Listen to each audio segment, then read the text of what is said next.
¿Qué tal, amigos? Muy buenas noches. Dicen los candidatos a la Secretaría General del Partido Socialista que a partir de las primarias del próximo domingo se van a olvidar de rencillas, desaires e insultos y se van a dedicar a unir el partido, gane quien gane. Eso dicen, pero después de lo que hemos escuchado en el debate de esta mañana en la sede del partido en la calle Ferraz, parece que eso va a ser misión imposible. Ha habido tantos desencuentros y tantos desaires, como les digo, que parecía en ocasiones que estaban hablando de partidos que no tenían nada que ver. No coincidían en la sede del PSOE desde el pasado 1 de octubre. Y si algo ha quedado claro este lunes es que las diferencias entre Pedro Sánchez y Susana Díaz han ido a más. Yo estoy convencida que los ciudadanos no nos votaron en las últimas elecciones porque no sabían a qué Partido Socialista estaban votando. Es cierto que el no es un proyecto político, claro que no. Tampoco lo es la abstención a Mariano Rajoy. Mensajes cruzados también ante el acercamiento a Podemos. Quiero ganarle a Podemos y al Partido Popular. Lo que no sé, Pedro, es lo que tú quieres hacer con Podemos. Lambán o Chimo Puig o Emiliano García Paje o Guillermo Fernández Vara no se han podemizado. El Partido Socialista no se puede definir nunca por con quién pacta. Estoy de acuerdo. No, estoy de acuerdo, pero lo has llevado diciendo toda la campaña. Y no más tranquilo, el debate sobre Cataluña. La primera persona que yo he escuchado en este país hablar de que España es una nación de naciones culturales. Eso ha sido muy imaginativo. ¿Sabes lo que es una nación? Por supuesto. Sí que es. Pues es un sentimiento que tiene muchísima ciudadanía. A Patxi López se intentaba acercar Sánchez. Tus propuestas están incluidas en el proyecto que yo estoy encabezando. Me parece muy bien que si no tenías ideas cogieras las mías. Y si ganan... Si el PSOE no remonta electoralmente, evidentemente yo me marcharé. Por mi parte, desde luego, habrá lealtad con el resultado electoral. Un secretario general la jornada completa. Lo que parece seguro es que el ganador se enfrentará a un PSOE muy dividido. Lo que esta mañana hemos visto ha sido una batalla pública entre dos corrientes, la misma que lleva librándose desde el Comité Federal de octubre, ese que acabó con la dimisión de Pedro Sánchez. Dos PSOEs, el de Susana y el de Pedro, encarnizados en sus reproches y diferencias, pese a intentar darles un tono amable.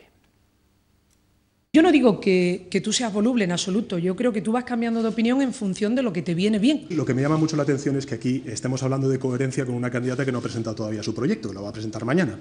Zapatero, que te ayudó muchísimo y activamente te apoyó, ya no se fía de ti.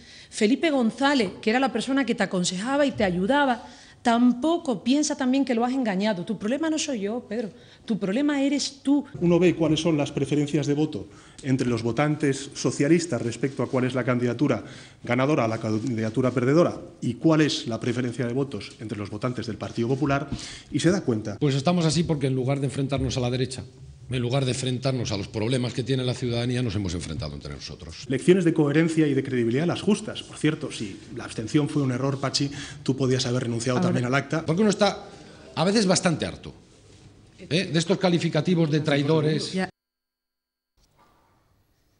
El debate se ha convertido en el epicentro de esta campaña de primarias del PSOE que tiene como destino, ya lo saben, las votaciones del domingo 21 de mayo. Esta semana buscamos opinión entre las diferentes sensibilidades del partido y la primera va a ser una diputada vallisoletana afín a las tesis de Susana Díaz. Soraya Rodríguez, ¿qué tal? Bienvenida, muy buenas noches. Hola, buenas noches. ¿Quién ha ganado el debate? Bueno, yo creo que lo ha ganado Susana.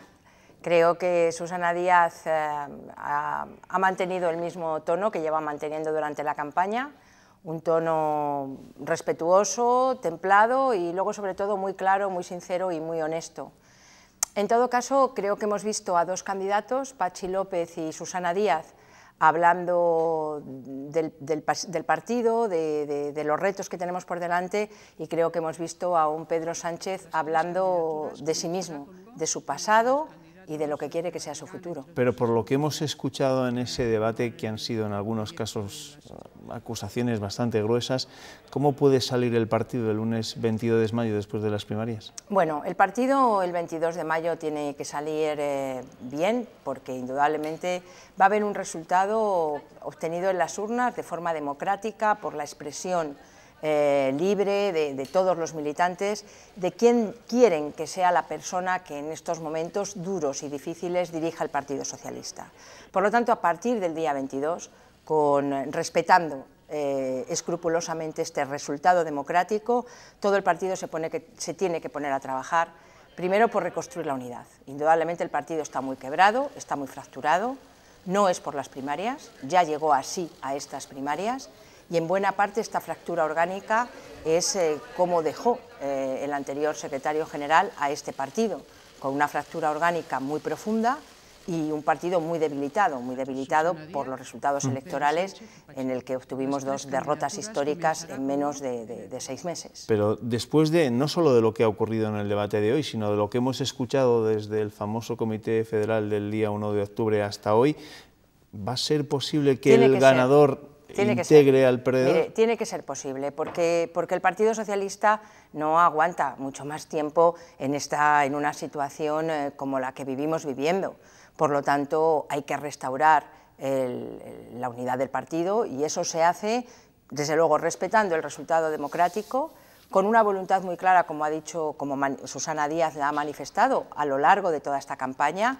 Voy a llamar a las 2 personas que han sido contendientes. Yo espero que Susana gane el 21 y el lunes llame a Pedro Sánchez y a Patxi López, y a partir de ahí decir, oye, hasta aquí, este proceso acabó ayer y hoy se abre una nueva etapa. Y en esa nueva etapa Susana Díaz va a llamar a todo el mundo que quiera trabajar, que quiera colaborar, que quiera construir, y no le va a preguntar a quién ha apoyado, con quién ha estado, sino realmente qué es lo que quiere para el partido, y esto es absolutamente necesario hacerlo. ¿Y si gana Pedro Sánchez, cree que se cobrará deudas pendientes? Espero que Pedro Sánchez haga lo mismo. Deseo, debería hacerlo, porque si no, este partido no aguanta. Este partido no aguanta, es decir, el partido es mucho PSOE, llevamos 140 años de historia, pero no podemos, desde luego, estar un día más sin trabajar por la unidad, sin reconstruir la unidad del partido. En ese debate ha dicho Patxi López que el PSOE está como está porque en lugar de enfrentarse al Partido Popular se han dedicado estos últimos meses a enfrentarse entre ustedes. ¿Comparte esta reflexión? No, no lo comparto. Creo que el Partido Socialista está, como le decía antes, porque hemos vivido, en fin, pues un momento, una derrota electoral de unas dimensiones terribles. Mire, esta mañana se hacía muchísimo hincapié, sobre todo por parte del secretario general, en la abstención del Partido Socialista después del 26J. Pero la reflexión, el debate que no se ha hecho en el partido cuando él era secretario general es por qué estábamos en la situación de tenernos que abstener. Y el por qué es porque este partido, al peor PP, al peor Partido Popular, que era el que había gobernado con 177 diputados y había hecho los peores recortes del estado del bienestar, al Partido Popular, el peor PP de la historia de la democracia reciente, acorralado por la corrupción, a ese Partido Popular, el Partido Socialista, se presenta en las urnas y queda por detrás. Le gana el Partido Popular en escaños, le gana en votos, y primero sacamos 90 escaños, que no fueron unos resultados históricos, fueron unos resultados catastróficos, y 6 meses después sacamos 85 diputados, sin tener ninguna opción de acuerdos parlamentarios para cambiar el gobierno del Partido Popular. Por lo tanto, el Partido Socialista está en una malísima situación por esta situación, unos resultados electorales que no quisieron analizarse para no responsabilizarse nadie de ellos. Pero al final el Partido Popular, Mariano Rajoy, gobierna gracias a la abstención del Partido Socialista, y hoy se lo ha reprochado Pedro Sánchez a Susana Díaz, a la que considera como principal responsable de esa abstención. Le acabo de decir que el problema no es la abstención, el problema real, el problema político real es por qué el Partido Socialista tuvo que abstenerse. Y tuvo que abstenerse por estos resultados, porque teníamos 85 diputados y no había ninguna posibilidad aritmética parlamentaria, puesto que Podemos y Ciudadanos llevaban 6 meses excluyéndose, después del 20 de diciembre, y la única opción era o ir a terceras elecciones, es decir, bloquear la gobernabilidad del país, o abstenernos para que en términos democráticos gobernara el partido que había ganado en las urnas y que, por cierto, sin tener mayoría absoluta, había obtenido una alianza parlamentaria de 170.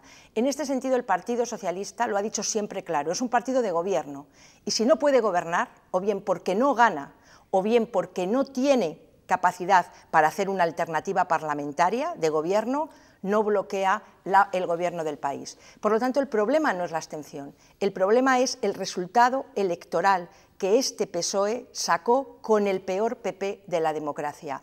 Y ese resultado es el problema político, es el que no se analizó y del que nadie se responsabilizó. Lo duro es gestionar las derrotas, y gestionar una derrota fue de forma muy dolorosa tenerse que abstener. Por cierto, la gestionó un comité federal porque el secretario general no estaba. ¿Pero esa abstención la ha salido rentable al Partido Socialista? ¿O ¿O le ha castigado? No es una cuestión de rentabilidad, es una cuestión de responsabilidad. El Partido Socialista, a diferencia de otras fuerzas políticas, no es un partido que bloquea la gobernabilidad cuando él no puede gobernar. No lo hemos hecho nunca y no lo haremos en el futuro. ¿Qué tiene que ver? Usted dice que sí. Primero la democracia, las instituciones y luego el partido. Usted dice que a partir del lunes habrá que recuperar la unidad en el partido, pero después de lo que hemos escuchado hoy, sobre todo lo que se refiere al último punto que han debatido los tres candidatos a la Secretaría General del Partido Socialista, lo que debe ser al final el PSOE del futuro, ¿no? ¿Tiene algo que ver el PSOE de Susana Díaz, con el de Pedro Sánchez? Pues claro, mire, hay una militancia que ahora mismo está muy movilizada, que piensa que es mejor un compañero, otro compañero para liderar el partido, pero esto es un proceso interno. Mire, Pedro habla de darle más la voz, que sean los militantes los que deciden absolutamente todo. Este es un modelo orgánico, en todo caso, que decidiremos y discutiremos también en el posterior Congreso. Nadie, es decir, la democracia interna del partido, un militante, un voto, no lo inventó Pedro Sánchez, ni lo pidió Pedro Sánchez, lo pidieron, entre otras personas, la que tiene usted aquí sentada, cuando yo estaba apoyando a Eduardo Madina, y Eduardo Madina dijo: yo no me presentaré a una Secretaría General del partido si no es un militante y un voto. Por lo tanto, la democracia interna del partido, un militante, un voto para la elección de secretario general, la hemos pedido muchísimos socialistas en el partido. ¿De qué es lo que tenemos que hablar? Un secretario general elegido por las bases, un militante y un voto, no debe ya ser controlado por nadie, no.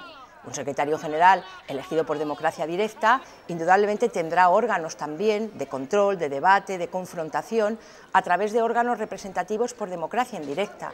Esto es un modelo, simplemente hay que digamos, hacer que la democracia directa y la democracia representativa pues funcionen, pero desde luego la mayoría de los socialistas en este partido saben y tienen muy claro que el Partido Socialista no es un partido caudillista, que es un proceso colectivo, y desde luego acordaremos, y esto no hace incompatible nuestra convivencia. Democracia interna en el partido no tiene un paso atrás, es profunda y es fruto de lo que muchos socialistas hemos venido pidiendo durante mucho tiempo.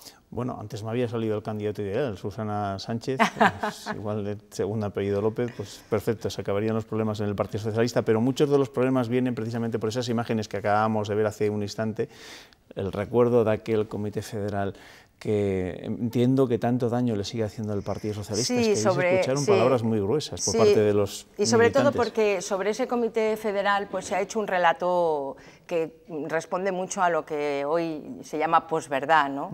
O no es un relato que no es exactamente cierto. En ese comité federal fuimos porque nos llamó el secretario general. Y el secretario general nos llamó, nos convocó para cuando quedaban escasamente 20 días, 25 días para que se agotara el plazo o que hubiera gobierno o ir a unas terceras elecciones. Él nos llamó para convocar un congreso en el partido, un congreso federal exprés. Decimos exprés porque debía celebrarse en 20 días. Era un congreso en el que él solo se podía presentar. Y el Comité Federal le dijo que no, porque ya habíamos acordado en enero que primero era la gobernabilidad de España y luego era el partido. Es decir, que cuando estuviera resuelto el tema de la gobernabilidad del país, haríamos el Congreso Federal. Por lo tanto, en ese comité convulso, desde luego, que todos recordamos con muchísimo dolor, lo que ahí se hizo fue presentar una propuesta política por parte del secretario general, que era convocar un Congreso Exprés, totalmente en desacuerdo con lo que ya habíamos acordado en enero, y el Comité Federal le dijo que no, que primero solucionábamos la gobernabilidad. El secretario general entendió, como entiende cualquier secretario general, que habiendo perdido una votación política de este calado, tenía que dimitir. Por lo tanto, el problema indudablemente no viene de ese comité federal, viene de no haber adoptado o de no haber convocado un comité federal para haber convocado una consulta a las bases, tanto que Pedro Sánchez dice que la militancia debe ser consultada, pues podía haber consultado a las bases sobre si el partido debía de abstenerse o no, cosa que no hizo, y sí hizo, por ejemplo, con el acuerdo de Ciudadanos. Por lo tanto, no es tan simple, no hay una causa del problema, hay indudablemente una situación muy complicada, muy compleja, no bien gestionada políticamente y con enormes errores. Castilla y León es de Pedro Sánchez, lo pregunto por el resultado de los avales, donde se impuso Pedro Sánchez. Bueno, pues mire, no hay un candidato de la militancia, eso es absolutamente mentira y se ha demostrado. Hay militantes que han avalado a Pedro Sánchez, que han avalado a Susana Díaz y que han avalado a Patxi López. Por lo tanto, nadie tiene el derecho de decir que es el candidato de la militancia. Nadie puede hablar en nombre de una militancia a la que no representa en 100%. Por cierto, ha habido más avales para la candidatura de Susana Díaz en España que para Pedro Sánchez. Por lo tanto, en ese sentido, igual que Castilla y León no es ni de Pedro Sánchez, ni de Susana Díaz, ni de Patxi López. Hay en Castilla y León muchos militantes que han avalado a Pedro Sánchez, pero hay muchos militantes que han avalado a Susana Díaz. Indudablemente veremos el día 21 quién puede tener más votos, pero Castilla y León no será ni de Susana Díaz porque gane Susana en votos, ni será de Pedro Sánchez porque gane en votos. ¿La crisis que vive el Partido Socialista tiene que ver con la crisis que vive la socialdemocracia en Europa? Y lo hemos visto recientemente en Francia, por ejemplo. Indudablemente la debilidad electoral. En Reino Unido también. Indudablemente la ¿Está debilidad. en riesgo la socialdemocracia en Europa? Bueno, está pasando serios problemas, eso sí que es cierto, está pasando por problemas importantes porque estamos asistiendo a distintas confrontaciones electorales donde la socialdemocracia, los partidos socialdemócratas no están obteniendo los mejores resultados. Indudablemente que en este contexto es también en el que está un partido que es un partido socialdemócrata, como es el Partido Socialista, un partido de izquierdas, por cierto, de donde nunca se ha movido. Estos candidatos que quieren llevarle o volver a la izquierda o más allá, no, el Partido Socialista ha estado siempre a la izquierda.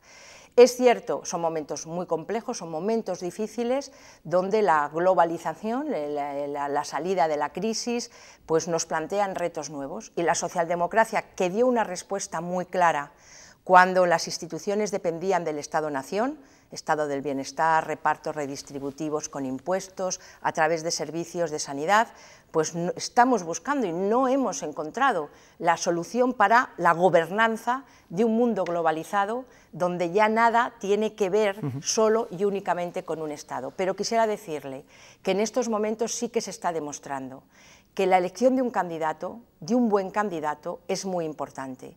Lo hemos visto en Francia, lo estamos viendo en Reino Unido. El Partido Socialista francés, cuando ganó Hamon, tenía el 18% del voto.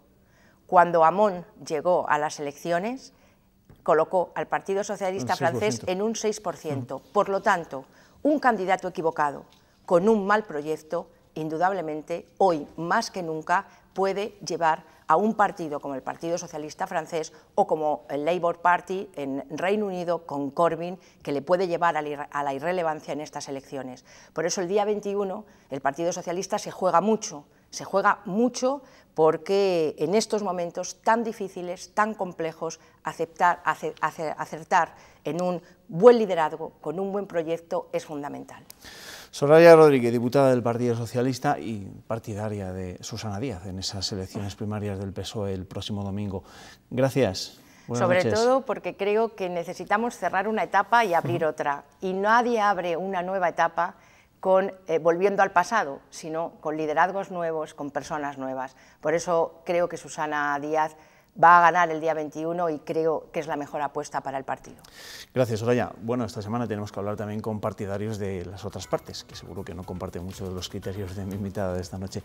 Lo veremos, por supuesto, en este tiempo de noticias. Ahora una pequeña pausa para la publicidad, enseguida llegan nuestros tertulianos. No se vayan.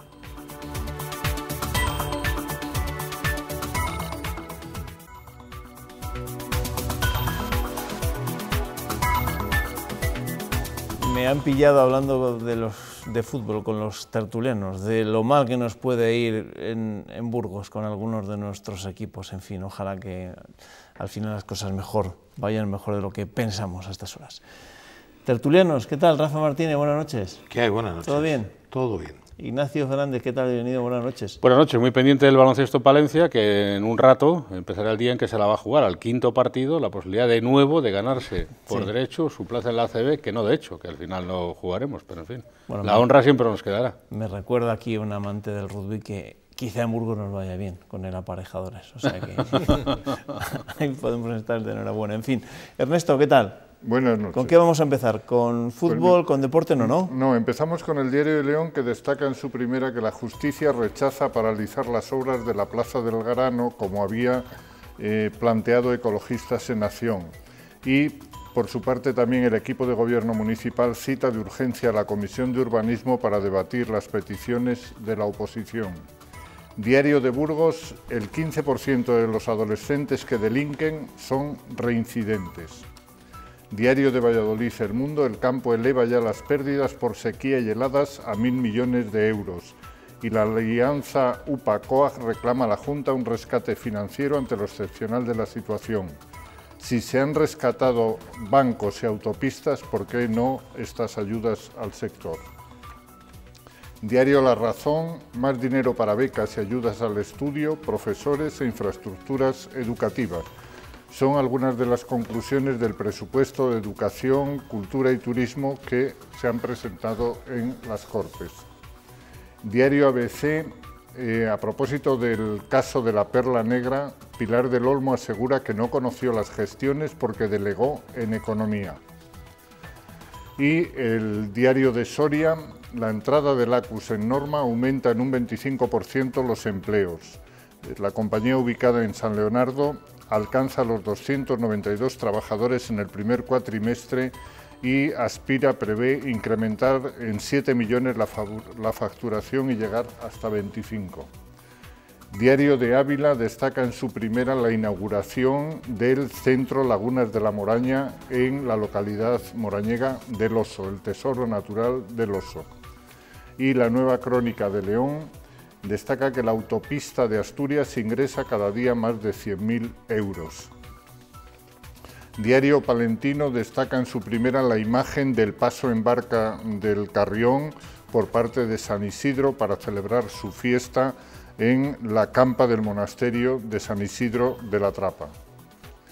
Y por último, La Razón destaca en las páginas de Castilla y León que la delegada del Gobierno, María José Salgueiro, presenta en la Feria del Libro de León un valioso mapa del Reino de León que incluía entonces Asturias, realizado en 1837 con la cartografía del ejército napoleónico. Gracias, Ernesto. Bueno, ya ven que las primeras páginas de los periódicos de nuestra tierra parece que no le han prestado demasiada atención o no lo han llevado los grandes titulares, lo que ha sido la noticia política del día, ese debate entre los tres candidatos a la Secretaría General del Partido Socialista en esta campaña de las primarias que concluyen, lo saben, con las votaciones el próximo domingo 21 de mayo. Pero yo os pregunto, más que por algún ganador de este debate, por lo que creéis después de escuchar lo que se ha escuchado, que han sido palabras bastante gruesas, sobre todo entre Susana Díaz y Pedro Sánchez, si a partir del lunes va a ser posible la unidad en el PSOE.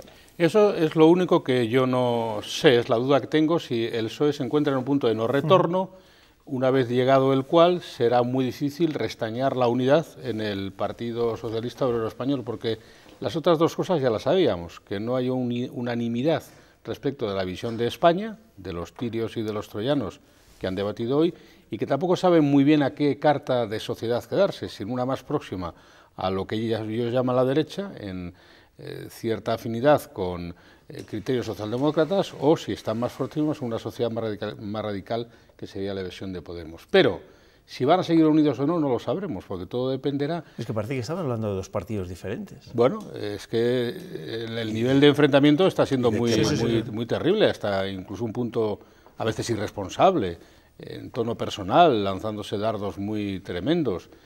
Bueno, vamos a verlo, ¿eh? Yo creo que la situación se puede complicar. Rafa, ¿tú cómo lo ves? Yo tuve un sueño, yo que creo que España necesita un partido de centro-izquierda fuerte. Yo, como decía Martín Luther King, tuve un sueño un día en que de repente antes de las primarias la noticia de la mañana siguiente era que por la noche se habían llamado los tres y habían dicho se acabó esto y vamos a ir uno solo y todos estamos detrás, y entonces el partido lo agradecería y seguramente, lo que es más importante, sus votantes lo agradecerían, porque no me cabe la menor duda de que hay militantes que apoyan a uno y hay militantes que apoyan a otros. Eso no quiere decir nada si resulta que luego pierden las elecciones. Yo comentaba antes que hay un problema, dos. Uno, el señor Sánchez es el único candidato que conozco que ha perdido 2 elecciones y no ha pasado nada por él.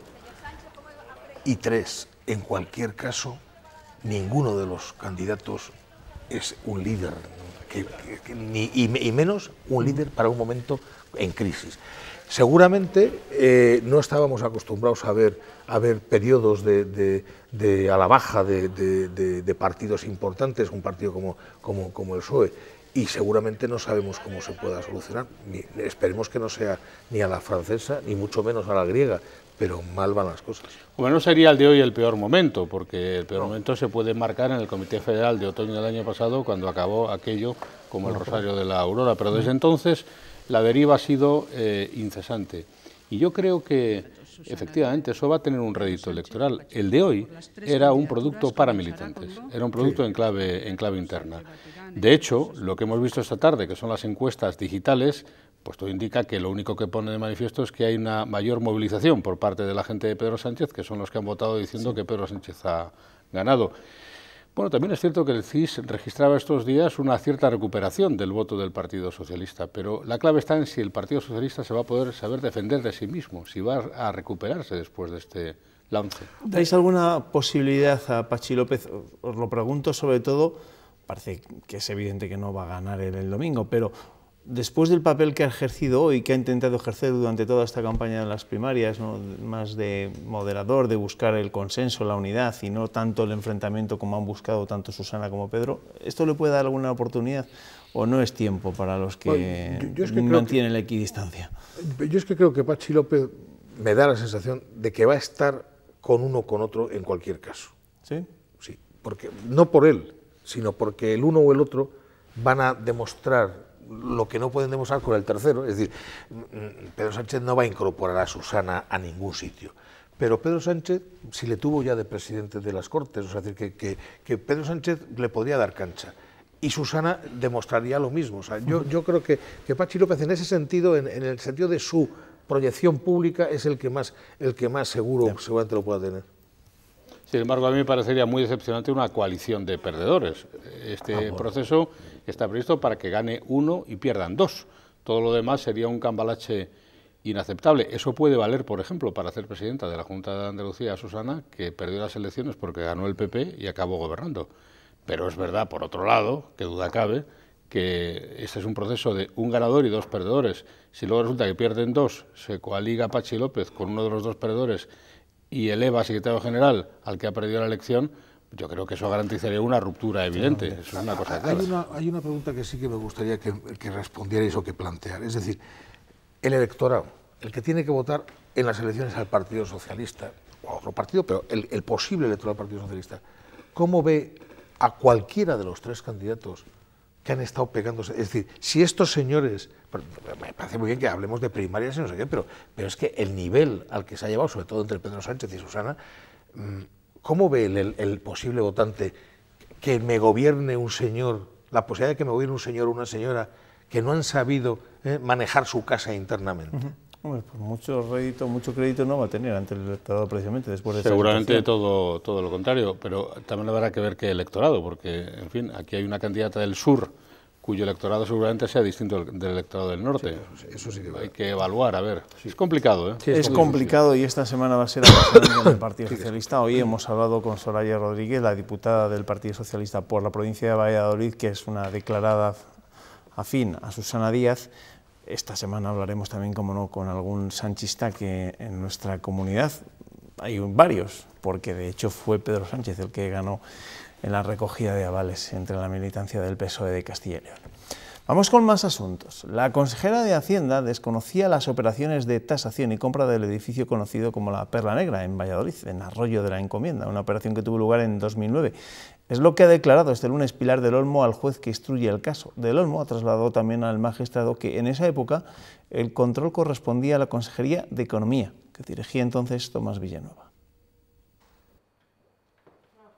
Desde su despacho por videoconferencia durante más de una hora y en calidad de testigo, ha contestado Pilar del Olmo a las preguntas del juez y de las partes personadas en la instrucción del caso. La consejera ha sostenido que desconocía las actuaciones en torno al edificio Soluciones Empresariales, puesto que la supervisión y control de Gesturcal, la empresa pública que encargó el proyecto, correspondía a la Consejería de Economía, de la que era titular entonces Tomás Villanueva. Del Olmo ha señalado que se produjo por razones de eficacia y por primera y única vez una delegación de sus competencias para el alquiler de un edificio sin especificar en Tomás Villanueva, en su calidad de vicepresidente de la Junta y consejero de Economía. La tramitación administrativa se produjo entre su secretaria general, Teresa Mata, quien declaró el pasado 20 de febrero, y el entonces secretario general de Economía, Rafael Delgado, aún pendiente de declarar. La consejera ha asegurado que este tema nunca se trató en Consejo de Gobierno, ni con el presidente de la Junta, ni con Tomás Villanueva. Por cierto, que la ley ampara a la consejera de Economía y Hacienda para que pueda declarar desde su despacho, una situación que no gusta a Ciudadanos. Su portavoz en las Cortes lo califica de privilegio. Dice Luis Fuentes que hay que normalizar estos procesos y dar explicaciones en las sedes judiciales. Creemos que no debe haber ese tipo de privilegios. De hecho, nosotros estamos planteando eliminar todo tipo de privilegios. Hemos presentado ya prácticamente, a hablar con todos los grupos, la posibilidad de que se desaparezcan los aforamientos. Hay que hacer más normal la situación de los representantes políticos. ¿Entendéis que esto es un privilegio? Pues no, pero además es que declara como testigo y está en la norma. Y a mí lo que me parece es que al final montamos un postureo por cualquier cosa, desde mi punto de vista, si la consejera declara por escrito, por videoconferencia o no sé qué, absolutamente menor. No creo que sea ni el fondo de la cuestión, y un señor de un partido político, que me da igual el que sea, que en otros sitios es otro partido y en otros es el propio PP, pero es que me parece que todo el mundo se apunta rápidamente a intentar sacar un rédito fácil. No sé, a veces tengo la sensación de que me están llamando tonto. O sea, ¿no? Bueno, un rédito fácil, seguramente se lo ponga fácil a Ciudadanos con este tipo de cuestiones tan triviales, porque le da cancha a Ciudadanos en lo que es su juego fundamental, que es esta especie de papel de controller del Partido Popular en cuestiones de carácter estético, pero que yo no creo que sean tan de carácter menor ni tan trivial. Si realmente es tan poco relevante, ¿qué igual le da declarar en sede judicial que en su propio despacho?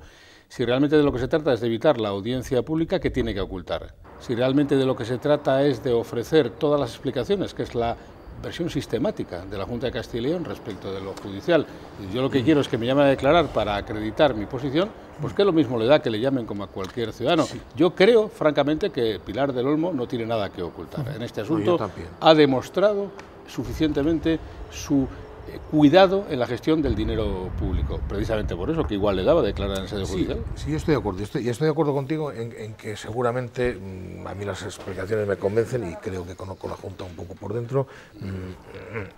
Eso es así, bien. Pero lo que está claro, y de esto vosotros los periodistas deberíais de hacer alguna vez un poquito de ejercicio de mea culpa, como paga culpa de Telediario todo el mundo, no estando imputado encima.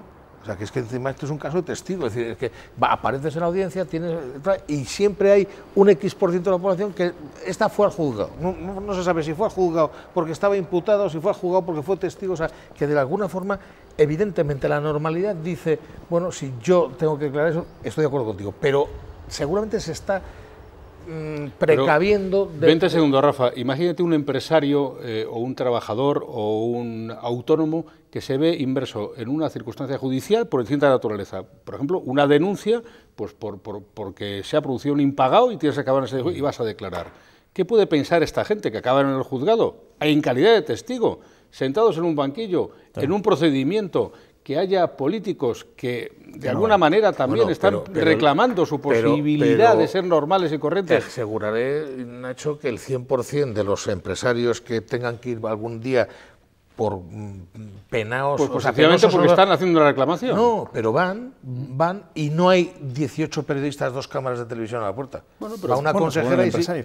Pero puede haber otro. Es decir, que al final... Bueno, es un debate que hay. Pero vamos. Rafa, parece que plantea que la opción de Pilar del Olmo era la venda que se puede poner Rajoy, que tiene que ir también en breve, ¿no? No, pero también y aprovechó, creo que para anunciarnos el partido de vuelta entre el Real Madrid y el Atlético de Madrid de semifinales de Champions, para dar a conocer que también había solicitado declarar desde su despacho, porque le ampara también la ley en ese caso. Vamos a avanzar porque nos queda poco tiempo de tertulia y quiero hablar de lo que ha sido hoy noticia, por supuesto, en nuestra comunidad, en una comunidad donde la agricultura y la ganadería tiene tanta importancia. Los madrileños y los agricultores pues han honrado este lunes a quién, a su patrón, a San Isidro Labrador, día de fiesta, pero sobre todo de reivindicación, porque tal y como viene el año, la gente del campo cree que no va a tener nada que celebrar. Desde las asociaciones agrarias se piden soluciones extraordinarias y de carácter urgente ante lo que consideran un año catastrófico después de la sequía y de las heladas.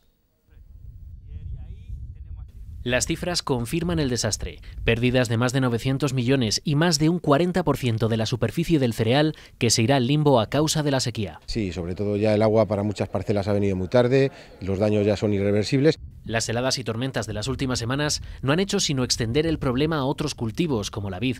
Las asociaciones agrarias advierten, el campo está en una situación crítica y piden a la Junta que no abandone a su suerte a los agricultores. Estamos en un año especial, con un daño especial, y por eso pedimos medidas especiales este año. Unas medidas que podrían pasar por ayudas directas, como el adelanto de la PAC o las exenciones fiscales. Se pide un rescate a fondo perdido, como se ha hecho, dicen, con otros sectores. Si hay dinero para rescatar, que sí que es dinero sin retorno, el de los bancos, el de las autopistas y el de los aeropuertos, pues ¿por qué no puede haber para los agricultores? Desde la Junta piden paciencia. Quieren conocer primero las políticas que tiene previstas el Ministerio de Agricultura. Hay que ver también qué saca el Ministerio, que no se vean todos los apoyos del Ministerio, tampoco sabemos. Estamos trabajamos permanentemente. Este martes se verán las caras en el Consejo Regional Agrario los representantes del sector y la consejera de Agricultura. De allí podrían salir las primeras soluciones. Bueno, pues de momento parece que la consejera de Agricultura y Ganadería, Milagros Marcos, prefiere guardar la ropa y esperar a decisiones del Ministerio de Agricultura para ver qué medidas llevar a cabo. ¿Qué creéis? ¿Opináis como los responsables de COAG, ¿no? Que ya que se han rescatado bancos, que se han rescatado autopistas, igual también conviene llevar a cabo determinadas acciones a favor de los agricultores y ganaderos? Me parece un poco demagógica, teniendo en cuenta que el sector, de comillas, está rescatado desde hace muchos años con la PAC. Bueno, pero como muchos sectores en nuestro país. Sí, pero lo que quiero decir es que yo llamo la atención sobre algo.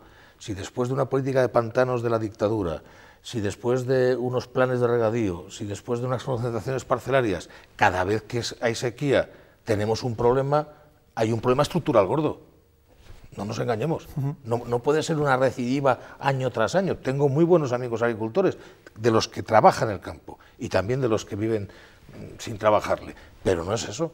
Es decir, algo pasa cuando después de concentración parcelaria, a veces de reconcentración parcelaria, después al final, cada vez que no llueve a gusto de todos, resulta que es un drama y es un problema. Luego, estructuralmente, el sector tiene un problema estructural. Lo llamemos como lo llamemos.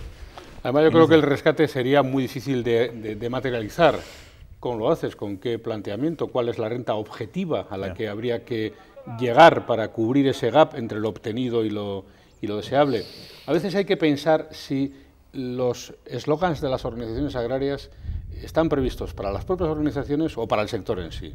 Porque también tenemos que pensar que las propias organizaciones tienen una dinámica que hay que alimentar mediante procedimientos a veces verbales o reivindicativos, pero la realidad es que el campo lo está pasando mal, que hay muchos agricultores nuevos que se han endeudado para conseguir realizar esa actividad, que van a tener este año problemas para reponer su propia renta, y que entre todos tenemos que buscar la manera de echar una mano a la gente que, en fin, va a tener dificultades de carácter financiero. Bueno, pues mañana seguro que trasladarán estas mismas reivindicaciones en ese Consejo Regional Agrario que se va a celebrar, como les decíamos, en esta información.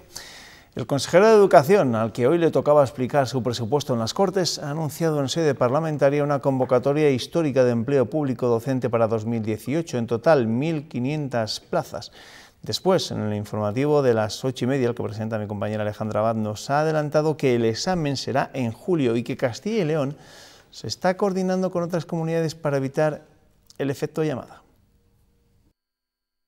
Por tanto, en el mes de julio, como coincide que la mayoría de las comunidades lo van a hacer de secundaria, nos hemos puesto el reloj todos a la misma hora, porque hasta este momento coincidían unos de maestros, otros de secundaria, de tal manera que no va a haber efecto llamada y es posible que cada interino pueda presentarse en su comunidad para tener las máximas posibilidades, ¿no? Por la mañana el consejero presentaba las cuentas de su consejería para este 2017, suben un 4% hasta los 1.976 millones de euros. La partida que se lleva un mayor incremento es la de ayudas para becas y ayudas al estudio. En cuanto a los libros de texto, Fernando Rey calcula que este año llegarán gratis a 10.000 familias que cumplen los requisitos en cuanto a ingresos. Para la oposición, estas cuentas siguen consolidando los recortes de ejercicios pasados y critican duramente que se siga subvencionando a los colegios privados con dinero público. La responsable de Cultura y Turismo, María Josefa García Cirac, cerraba esta tarde la rueda de comparecencias. Su presupuesto para este año sube un 4,7%. Las partidas más importantes van para la protección del patrimonio, para el desarrollo de programas deportivos y para la señalización turística. La oposición reprocha a María Josefa García Cirac que no haya explicado las cuentas de la Fundación Siglo, a la que llaman consejería paralela. Además, creen que los presupuestos son raquíticos, incongruentes y que no tienen ambición. Me quedan solo 3 minutos, te sonaba la iglesia, ¿no? Sí, sí, la de Miguel Dizán, claro. Muy bien. Oye, que me quedan 3 minutos. ¿Qué os parece esta idea que ha puesto sobre la mesa en la entrevista de las 8:30 el consejero Fernando Rey, que para evitar el efecto llamada, pues hombre, que todas las oposiciones a maestros sean el mismo día, en toda España? Deja que me ponga un poquito petulante por un momento solo, porque en estas informaciones cruzadas, en estas colas que has cruzado, tenemos lo que nos está pasando. 1.700 millones de euros para educación, solo 120 millones de euros para cultura. En ese gap está el drama español, porque mientras dedicamos ingentes cantidades de dinero a formar a nuestros jóvenes, luego somos incapaces de rescatar su actividad y de seguir generando flujos desde lo público una vez que ya les tenemos formados. Sí, que por cierto he visto que una de las partidas, si no está mal la información que he visto publicada, para nuevas tecnologías en cultura, 500.000 euros, me parece una cosa como un aperitivo. Sí, vamos, 8 millones de euros en libros gratuitos, sí, por eso decir producto del pacto. Ahora, me parece una libros cosa, escolares. No entiendo cómo hasta el ejercicio pasado había problemas para contratar gente, porque Montoro decía, no sé qué tal, y de repente se pueden convocar 1.500 plazas, o sea, que me parece que hay una medida de presupuesto expansivo en determinadas áreas que tiene su carácter político. Que han terminado las comparecencias este lunes, ahora llegará el turno del debate sobre las enmiendas a la totalidad y posteriormente las enmiendas parciales antes de que llegue el momento de aprobar estos presupuestos para medio año. Presupuestos que saldrán adelante con el voto a favor del Partido Popular y con la abstención de Ciudadanos, y no sabemos todavía qué hará el procurador de la Unión del Pueblo leonés. Hay un tema del que quería hablar especialmente hoy Ignacio Fernández Sobrino, y ha sido un tema que han podido ver ustedes en los informativos de toda España, ¿no? Un alcalde de Salamanca quiere trasladar los restos de Franco a su pueblo. El alcalde es además socialista. El pueblo se llama Águeda del Caudillo. Bueno, Águeda no se llama, el apellido del caudillo se lo tuvieron que quitar, entiendo, por la ley de memoria histórica, es una pedanía de Ciudad Rodrigo. Bueno, ¿qué os parece esta iniciativa? ¿Qué tanto Lo que además ha sido aprobada en el Pleno del Ayuntamiento. Sí. Todo el mundo ha aplaudido. Bueno, todo el mundo ha aplaudido, escuchando hoy las opiniones en el pueblo y tal y cual, y leyendo la deliciosa crónica del ABC del año 53 de aquella visita de Franco que estuvo en Salamanca. Es que es del Instituto de Colonización. Esta es la cosa. Están celebrando, ayer por ejemplo la Santa Espina, los aniversarios de estos pueblos de colonización que fueron en su momento un fenómeno y que todavía los nietos de aquellos que estuvieron allí están reivindicando para sí. Y ellos lo que dicen es que si Franco les dio la oportunidad de existir, pues qué menos que ellos darle la oportunidad a Franco de poder descansar.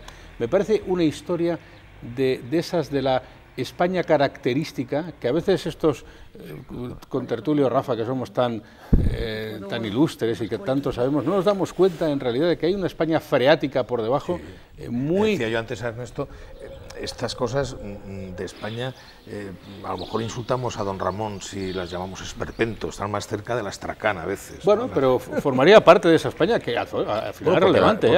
Porque la España es muy dispar, bueno, o sea, claro. Cuando la gente se empeña Lo que sí conviene precisar es que el pedáneo de Águeda fue hace 4 legislaturas socialista, durante 3 legislaturas sucesivas pedáneo del Partido Popular y ahora en la última convocatoria ha vuelto a ser por el Partido Socialista. Ya conozco yo alguno que más o menos así y además 10 años anterior puesto por el ministro de Gobernación de su excelencia.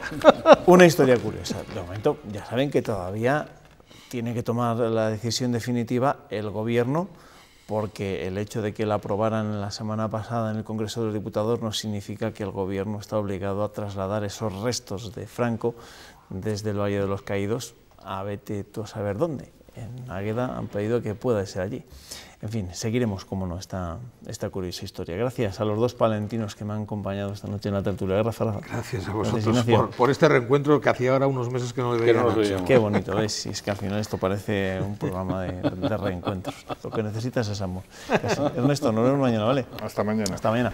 Nos vamos. Ya saben que las noticias madrugan aquí en Castilla y León Televisión, que desde las 7:30 de la mañana Pilar Ruiz nos contará cómo se despierta este martes nuestra comunidad. Gracias, amigos. Que descansen.